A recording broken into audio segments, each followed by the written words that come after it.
होना, बुढ़ापे में माँ बाप को अलग से भोजन बनाना पड़े।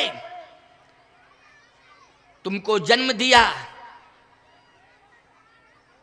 तुमको होश में लाए हो, तुम्हारी जिंदगी को उन्होंने ये प्रयास किया कि या तो हम किसान बना दें अपने बेटे को अच्छा, और यदि बेटा शिक्षा की क्रांति में आगे बढ़ता है तो हम उसे कलेक्टर बना दें, और यदि वो किसान अच्छा बनता है तो हमारे आशीर्वाद से वो किसान ही नहीं रहेगा, वो किसानों का नेता बन के मिनिस्टर हो सकता है। प्यारे, भावना उसकी जुड़ी है। बोलो, जुड़ी है कि नहीं जुड़ी है?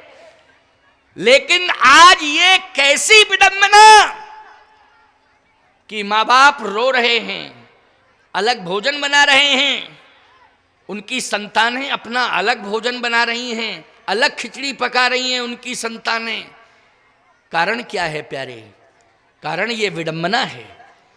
ऐसे कम उदाहरण हैं, शायद 10-20% ऐसे उदाहरण होंगे कि पति भोजन अलग बना रहा हो, पत्नी भोजन अलग बना रही हो। ऐसे 10-5% मिल जाएंगे, ऐसे भी मिलेंगे, ऐसी बात नहीं, ऐसे भी मिलेंगे। और ऐसे भी मिलेंगे कि पत्नी को पति ही भोजन रोज बना के खिला रहा है, ऐसे भी मिलेंगे उदाहरण। ऐसे भी इस देश में उदाहरण मिलेंगे कि पूरा पति ही भोजन, प्रसाद, चाय, पानी सब कंप्लीट करके लो। ऐसे भी उदाहरण मिलेंगे। ऐसे भी उदाहरण है कि पत्नी अलग भोजन बना रही है, पति अलग भोजन बना रहा है, पुत्र अलग भोजन बना रहा है, पुत्र वधू अलग भोजन, ऐसे भी प्रमाण मिलेंगे। लेकिन 60% प्रमाण ऐसे मिल रहे हैं कि जिनमें माता पिता भोजन अलग बना रहे हैं और पुत्र वधू भोजन अलग बना के तैयार कर रहे हैं। बोलो, ये विडंबना नहीं है तो क्या है? ये विडंबना है। मां बाप को भोजन भी नहीं करा सकते हो तुम। धन हो जाओगे अगर तुम माता पिता के प्रति समर्पित हो जाओगे, तुम्हारे जीवन धन्य हो जाएगा कि अगर तुम अपने हाथ से माँ बाप को भोजन करा दोगे। मैं एक बात कहता हूं, जो अपने हाथ से जीवन भर माँ बाप को भोजन कराता है, परमात्मा एक दिन उन्हीं के हाथ का भोजन करता है। ये मैं दावे के साथ कह रहा हूं, चैलेंज से कह रहा हूं। अर्थ, धर्म, काम, मोक्ष, ये 4 पदार्थ होते हैं। अर्थ, धर्म, काम, मोक्ष। ये किसके हाथ में आते हैं ये चारों पदार्थ? अर्थ चाहिए तुम्हें तो कैसे मिलेगा? धर्म चाहिए तो कैसे मिलेगा? मोक्ष चाहिए तो कैसे मिलेगा? अर्थ, धर्म, काम, मोक्ष। काम चाहिए तो कैसे मिलेगा? ये 4 मिलेंगे कैसे? यदि रामायण को तुम सुनते हो, रामायण के प्रति तुम्हारा समर्पण है, तो मैं बता रहा हूं कि अर्थ, धर्म, काम, मोक्ष रामचरितमानस के प्रमाण के अनुसार कैसे मिलेंगे आपको। करतल हो पदारथ ताके,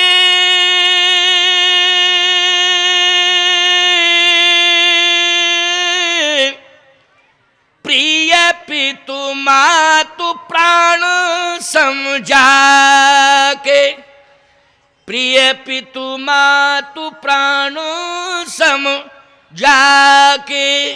जो माता पिता को प्राण से भी ज्यादा महत्व देते। देखो, प्राण सबसे ज्यादा प्यारा होता है कि नहीं होता है? बोलो, होता है प्राण प्यारा कि नहीं? सबसे ज्यादा प्यारा प्राण होता है। हम इस बात को बिल्कुल मानने को तैयार नहीं हैं। संसार में पति पत्नी भले ही आपस में बात करें कि हम तुम्हारे लिए जी रहे, तुम हमारे लिए जी रही, भले ये कहें, लेकिन सही बतावें। और यहाँ तक चैलेंज हो जाता है कि पत्नी कहती हम तुम्हारे बिना नहीं जी सकते, पति कहता हम तुम्हारे बिना नहीं जी सकते।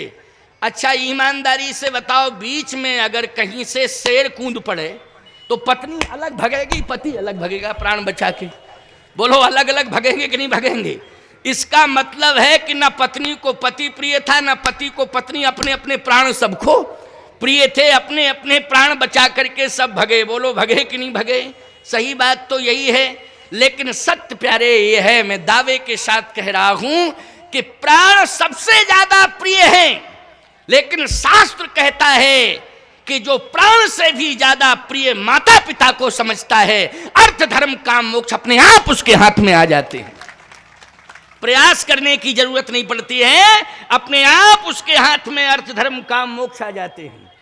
इसलिए करतल हो पदार्थता के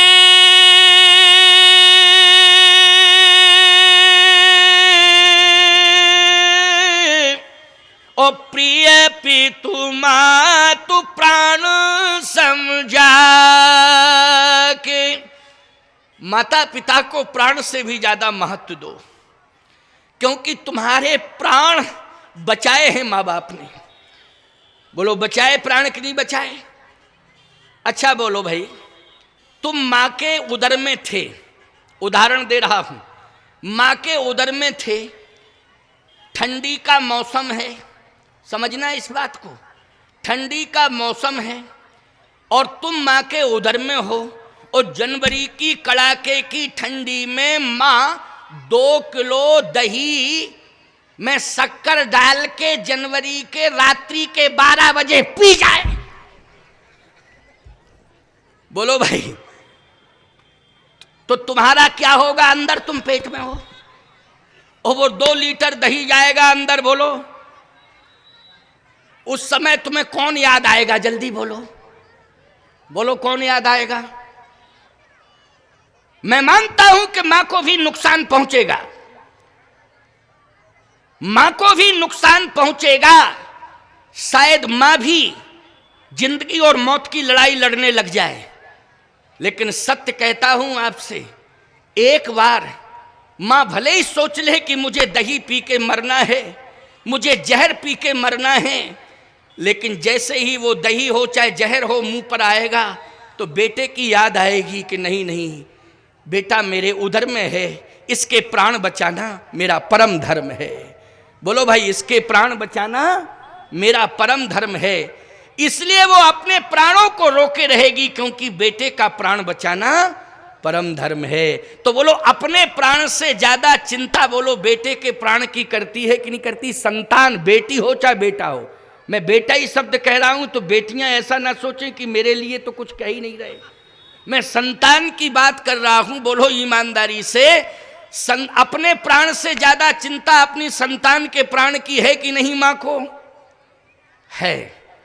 और सुन लीजिए प्यारे, जब तुम होश में आ जाते हो, अगर भूखे हो और भोजन सीमित है, तो बोलो माँ बाप पहले संतान को भोजन कराते हैं कि नहीं कराते हैं? और बचता है तो फिर कहते हैं कि ठीक है बचेगा तो ले लेंगे, नहीं होगा बोले जल पी के सो जाएंगे, पानी पी के सो जाएंगे। लेकिन अपनी औलाद को क्या भूखा छोड़ सकते हैं? जल्दी बोलो, नहीं नहीं। एक उदाहरण दे रहा हूं, ध्यान से मेरी बात को सुन लेना। आज मैं मातृ पितृ भक्ति पर बोल रहा हूं। भगवान राम ब्रह्म मुहूर्त में जगते हैं तो माता पिता को प्रणाम करते हैं, ये मातृ पितृ भक्ति है भगवान राम की। लेकिन सत्य कहता हूं आपसे, चाहे जितने बड़े ज्ञानी ध्यानी ब्रह्म ज्ञानी तुम क्यों ना हो जाओ, लेकिन यदि तुम्हारे घर में बेटी आ जाए संतान के रूप में, तो ये समझ लेना चाहिए कि हमारी तपस्या सफल हो गई, हमारा ब्रह्म ज्ञान सफल हो गया, हमारा जीवन सफल हो गया। और एक बात सुन लीजिए, ये जो होमात्मक यज्ञ सामने दिखाई दे रहा है, इस यज्ञ को करने के लिए पूरे गांव का सहयोग लिया होगा। क्यों भाई? पूरे गांव का सहयोग हुआ होगा, निश्चित हुआ है। कुछ कुछ महाभाग ऐसे होते हैं जो अकेले ही श्रम की कमाई से कहते हैं कि यज्ञ हम अकेले कराएंगे। क्यों भाई, कराएंगे कि नहीं? और कुछ यज्ञ ऐसे होते हैं कि जो सामूहिक रूप से किए जाते हैं। आपके गांव में तो हर वर्ष यज्ञ होता है कि नहीं होता है? लेकिन ये जो यज्ञ मंडप का दर्शन मैं कर रहा हूं सामने से, ये यज्ञ मंडप का आज ये भव्य स्वरूप जो दिखाई दे रहा है, पूरे गांव के सहयोग से, गांव की श्रद्धा से, क्षेत्र की श्रद्धा से। आप सब कई ग्रामों से आए हैं, इसका मतलब है आपकी श्रद्धा दिखाई दे रही है। यहां प्रत्येक जन बैठा हुआ है, वो श्रद्धा को लिए बैठा हुआ है, श्रद्धा दिखाई दे रही है। लेकिन इस यज्ञ के